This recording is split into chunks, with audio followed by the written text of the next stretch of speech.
श्रीमद् भागवत महापुराण के 7वें स्कंध में 3रे अध्याय में जहाँ पर यति सन्यासी धर्म का निरूपण किया गया है। यतियों का कैसा व्यवहार होना चाहिए, सन्यासियों को कैसा व्यवहार करना चाहिए। तो वहां पर जो प्रसंग आता है उसके अनुसार सन्यासियों को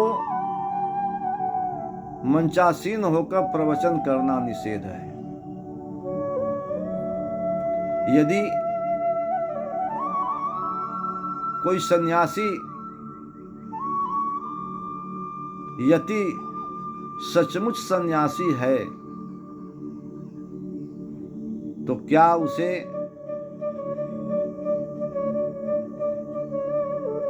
गृहस्थ लोगों को शिष्य बनाना चाहिए? क्या उन्हें शिष्यों की एक बहुत बड़ी मंडली तैयार करनी चाहिए? क्या उन्हें मंचासीन होकर शास्त्रों की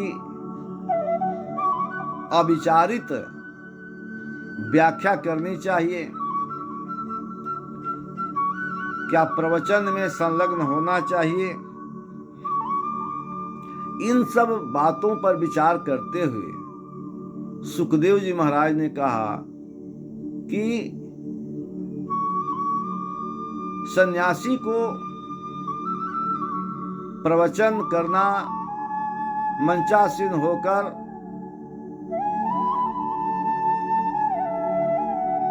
उस किसी वार्ता में वाद विवाद में फंस जाना यह उचित नहीं है और शिष्यों की श्रृंखला भी तैयार नहीं करनी चाहिए। वे सामान्य रूप से बैठकर अपना विचार कभी कह देते हैं, लोगों के पूछने पर कुछ कह देते हैं तो लोग उसे मंत्र रूप में स्वीकार कर लें। अन्यथा सन्यासी को शिष्य बनाने पर जोर देना, शिष्य बनाने के लिए प्रेरित करना यह उचित नहीं है। सुखदेव जी महाराज ने कहा कि न शिष्यानुबंधिता न शिष्यानुबंधिता ग्रंथानैवाभ्यसेत बहून् न व्याख्यामुपयुञ्जीत नारंभा नारभेत क्वचित। जो प्रवचन में और वाद विवाद में उलझ जाता है उसका वास्तविक कर्म से और अपने वास्तविक धर्म से भटकना पड़ता है, वह विमुख हो जाता है। वह तो इधर उधर की वाद विवादों में फंस जाता है, केवल नाम जस किसी तरह से अधिक हो जाए यह उसी में फंसा रह जाता है। इस तरह से वह सन्यासी उसको कैसे कहेंगे, उसको संत कैसे कहेंगे?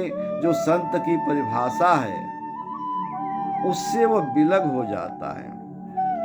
फिर कहते हैं कि ग्रंथा नैवाभ्यसेत क्वचित, कि ग्रंथों की भी, क्योंकि ग्रंथों में तरह तरह की बातें आती हैं, परस्पर विरुद्ध आपातः विरुद्ध बातें प्रतीत होती हैं और उनकी व्याख्या में फंस जाएगा। वह आत्मकल्याण के लिए कैसे सज्जीभूत हो सकता है? वह आत्मकल्याण के लिए नहीं रह सकता, नहीं लग सकता। इसलिए उन्होंने कहा कि शिष्या न अनुबंधित, शिष्यों में न फंसे। न शिष्यानुबंधेत ग्रंथा नैवाभ्यसेत क्वचित। ग्रंथानैवाभ्यसेत बहून् न व्याख्यामुपयुञ्जीत नारंभादा नारभेत क्वचित। तो इस तरह से सन्यासी को बहुत ही सचेत रहना पड़ता है। आत्म प्रशंसा, आत्म श्लाघा जो संत करते हैं, जो सन्यासी करने लगते हैं, तो उनके आध्यात्मिक जीवन में बहुत सी बाधाएं होती हैं और वह अपने पथ से भ्रष्ट हो जाता है। व्यक्ति वह पथ भ्रष्ट जोगी कहा जाएगा, न कि वह संत कहा जाएगा। और कतई आत्म कल्याण में वह साधक नहीं है, अपितु बाधक है।